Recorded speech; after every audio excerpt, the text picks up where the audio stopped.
नमस्कार, स्वागत है आपका मथुरा न्यूज 24 में और मैं हूं आपके साथ बलराम शर्मा। जिस तरीके से पूरे भारत को 4 चरणों के लॉकडाउन में बंद कर दिया गया, 4 चरण का लॉकडाउन रहा, जिसमें तीसरे, चौथे और अब यह जो अनलॉक 1 जो प्रारंभ किया गया है, इस 5वें चरण के लॉकडाउन में लोगों को रियायतें दी। इस रियायतों में तीसरे चरण और चौथे चरण के में कम रियायतें दी गई, लेकिन 5वें चरण के लॉकडाउन में, अनलॉक 1 में रियायतों का पिटारा खोल दिया सरकार ने। इस पिटारे में तमाम सारी चीज़ें खोलने की अनुमति दी गई। इन अनुमतियों में सबसे प्रथम जो था वह restaurant, hotels, salon, beauty parlour और सबसे प्रमुख था मंदिर। मंदिरों को खोलने की भी सरकार ने अनुमति दे दी। इस अनुमति के बाद 8 तारीख से यूपी के मंदिरों को खोलने की अनुमति दी गई, लेकिन अनुमति के साथ ही यह पूरा जिम्मेदारी प्रशासन और शासन ने मंदिर के प्रबंध कमेटी और गोस्वामी समाज पर डाल दी। इस पूरी व्यवस्थाओं को संभालने में अब प्रबंध कमेटी और जो गोस्वामी समाज है उनको दायित्व दिए गए। इन दायित्वों के दायरे में रहते हुए मंदिर के जो सेवायात और जो प्रबंध कमेटी थी, उन लोगों ने साफ इनकार कर दिया कि हम उस भीड़ को, उन मानकों को शायद पूरा ना कर पाएं। तो इन तमाम सारी चीज़ों को देखकर लखनऊ में एक मीटिंग आयोजित की गई। इस मीटिंग में निर्देश पारित किए गए कि किस तरीके से मंदिरों को खोला जाएगा। उनको जो अनुमति दी गई है, उन अनुमतियों में क्या दिशा निर्देश दिए गए हैं, हम आपको बताते हैं उन दिशा निर्देशों के बारे में। थोड़े से टफ हैं, लेकिन हम सभी लोगों के लिए वाकई में सुरक्षित हैं। अगर हम इन दिशा निर्देशों का पालन बखूबी करते हैं और करवाते हैं तो शायद इस महामारी से जल्द ही हम जीत पाएंगे।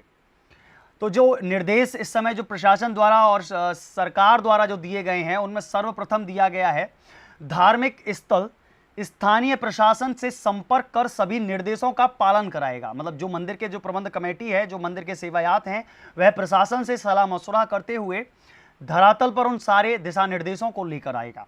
इसके पश्चात दूसरा आदेश जो पारित किया गया, उसमें था धार्मिक स्थलों में एक बार में 5 से ज़्यादा लोग इकट्ठे नहीं हो सकेंगे। मतलब एक बार में 5 लोग ही प्रभु के दर्शन कर सकेंगे। मंदिर प्रांगण में केवल 5 लोगों का प्रवेश दिया गया है। कहा गया है कि 5 लोग वहां प्रवेश कर ठाकुर जी के दर्शन कर पाएंगे। इसमें जो दूसरी गाइडलाइन दी गई थी, इस दूसरी गाइडलाइन में एल्कोहल युक्त सैनिटाइजर रखने की कहा गया था। साथ ही थर्मल स्कैनिंग जो मशीन है उसको रखना अनिवार्य होगा। इसी के साथ ही जो तीसरा जो एक निर्णय लिया गया था, वह था जिनमें लक्षण पाए जाएंगे उनका प्रवेश वर्जित होगा। उनको मंदिर में प्रवेश नहीं दिया जाएगा। जिनमें यह लक्षण पाए जाएंगे या थर्मल स्कैनिंग के माध्यम से अगर उनको उनको अगर बुखार होगा तो उनको मंदिर में प्रवेश नहीं दिया जाएगा।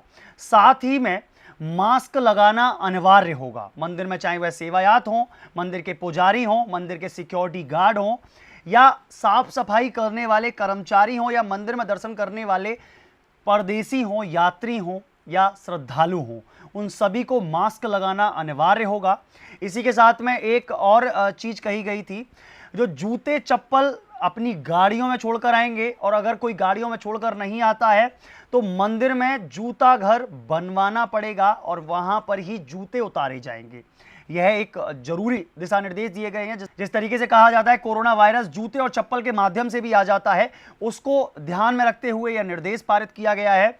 इसी के साथ में यह भी कहा गया है कि मंदिर स्थली पर, जहां मंदिर होगा वहां मंदिर स्थान पर अनाउंसमेंट लगातार होनी चाहिए। कोविड-19 से बचाव के लिए लगातार अनाउंसमेंट होनी चाहिए। किस तरीके से वहाँ सोशल डिस्टेंसिंग बनानी है, लगातार लोगों को यह आगाह करना है कि सोशल डिस्टेंसिंग का रखें, साथ ही मास्क लगाएं, सैनिटाइज़र से हाथ धोएं। ये लगातार वहाँ अनाउंस होना चाहिए। इसी के साथ में जो दिशा निर्देश हैं उसमें एक ये भी कहा गया था कि जो मंदिर प्रांगण में एसी चलाई जाएंगी, अनुमति दे दी गई है, एसी चलाई जाएंगी, लेकिन जो एसी का टेम्परेचर होगा, जो टेम्परेचर एसी का सेट किया जाएगा, वो 24 से 30 टेम्परेचर में एसी सेट की जाएगी, जिसमें ठंडक ज़्यादा मंदिर में ना हो। ये एक विशेष चीज कही गई है, क्योंकि अब बताया जा रहा है, जो साइंस ने अभी तक खोजा है, कि ये जो कोरोना वायरस है यह ठंडी चीज़ों पर बहुत जल्दी असर करता है। जहाँ ठंडक होती है वहाँ बहुत जल्दी असर करता है। तो इसलिए यह एक मानक, यह भी एक महत्वपूर्ण मानक था।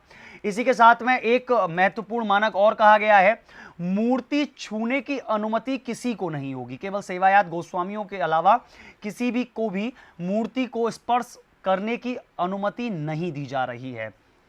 जो समाज गायन होता है, हम देखते हैं अक्सर हमारे मंदिरों में, हमारे वृंदावन के और प्रमुख मंदिर हैं जो मंदिरों में समाज गायन का आयोजन किया जाता है, अब वह नहीं होगा।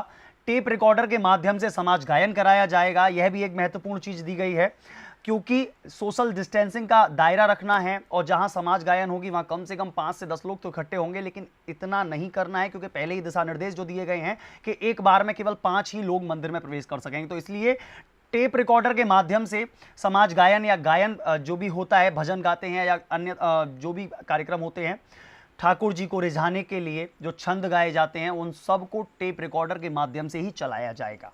इसी के साथ में एक और महत्वपूर्ण बिंदु दिया गया है, मंदिर में सीसीटीवी कैमरे अनिवार्य हैं। मंदिर में सीसीटीवी कैमरे लगने हैं, अगर नहीं लग पाए हैं तो लगाने हैं अभी, और जो लगे हुए हैं वह चालू होने चाहिए, उनकी रिकॉर्डिंग चालू होनी चाहिए। तो यह भी एक मुख्य निर्देश दिया गया है। एक और इसमें महत्वपूर्ण बिंदु लिया गया है। इस महत्वपूर्ण बिंदु में साफ तौर पर कहा गया है, किसी भी वृद्ध, गर्भवती महिला या गंभीर बीमार वाले कर्मचारी को काम करने के लिए बुलाया नहीं जाएगा। जी हाँ, यह एक महत्वपूर्ण बिंदु है। जो गर्भवती महिलाएं हैं या जो वृद्ध हैं या जिनकी तबीयत खराब है, पहले से ही वह अस्वस्थ हैं, उनको काम करने के लिए नहीं बुलाया जाएगा। यह भी एक महत्वपूर्ण बिंदु था। इसी के साथ में जिन मंदिरों में एक्सीलेटर सीढ़ियां लगी हुई हैं, उन सीढ़ियों पर भी एक निर्देश जारी किया गया है कि एक बार में उस एक्सीलेटर जो सीढ़ियां होती हैं, उन सीढ़ियों पर एक सीढ़ी छोड़कर ही दूसरा व्यक्ति चढ़ सकेगा। मतलब दायरा रखना है, 1 फुट 2 फुट का दायरा बनाकर रखना है, उस दायरे में ही लोगों को सीढ़ियां चढ़नी है। इसी के साथ में तो इस तरीके से ये करीब तमाम सारे नियम प्रशासन द्वारा दिए गए हैं। इन नियमों का पालन कराते हुए मंदिर खोला जाएगा। इसके साथ ही कई चीज़ें मुख्य और हैं जो कि इसमें नहीं कही गई हैं, वह भी मैं आपको बता देता हूं। मंदिर में बाहरी भोग नहीं लगाया जाएगा। बाहर से आप भोग या माला नहीं खरीद कर लेके जा सकते हैं मंदिर में अंदर। इसी के साथ में जो पुजारी हैं, जो मंदिर सेवायात हैं, वह किसी को चंदन, जो बिंदी लगाते थे, जो टीका लगाते थे, वह टीका नहीं लगाएंगे। इसकी भी अनुमति नहीं दी गई है। सख्त तौर पर मना कर दिया गया है कि टीका लगाना भी अनिवार्य है, नहीं होगा, क्योंकि मंदिर में जब लोग आएंगे तो कोई भी संक्रमित हो सकता है। जब वह संक्रमित होगा तो जब हम उसके टीके लगाएंगे तो हम स्पर्श करेंगे उसे, और स्पर्श करने के साथ में यह बीमारी फैलेगी और हम और लोगों को भी इस बीमारी को बांटेंगे। तो इसको ध्यान में रखते हुए यह भी एक लगाया गया है। इसी के साथ में मंदिर में आप भोग नहीं लगा सकते हैं। जो मंदिर सेवायात हैं, जो अपनी रसोई से बनवा कर लेकर आते हैं, वही ठाकुर जी का भोग लगेगा। बाहरी व्यक्ति कोई भी मंदिर में भोग नहीं लगा पाएगा, माल्यार्पण नहीं कर पाएगा। जो माला खरीद कर हम चढ़ाते हैं वह माला नहीं चढ़ाई जाएंगी।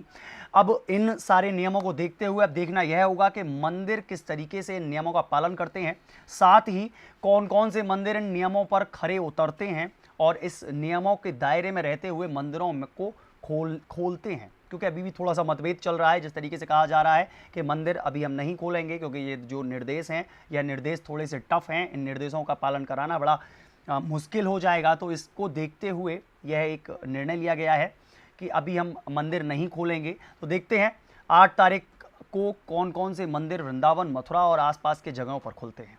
ऐसी अन्य खबरों को देखने के लिए जुड़े रहिए मथुरा न्यूज़ 24 के साथ।